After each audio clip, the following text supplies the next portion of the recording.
सैया घूमल जाई चल के कुंभ के मेलावा, कई के स्नानवा हो। राजा घूमल जाई चल के कुंभ के मेलावा, कई के स्नानवा हो। नैया में बिठा के सैया रैल घुमा दी, नया पुल के असली नजारा दिखा दी।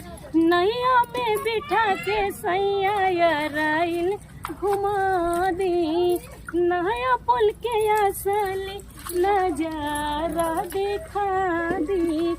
देखब गंगा जमुना सरस्वती मिलनवा, कई के स्नानवा हो।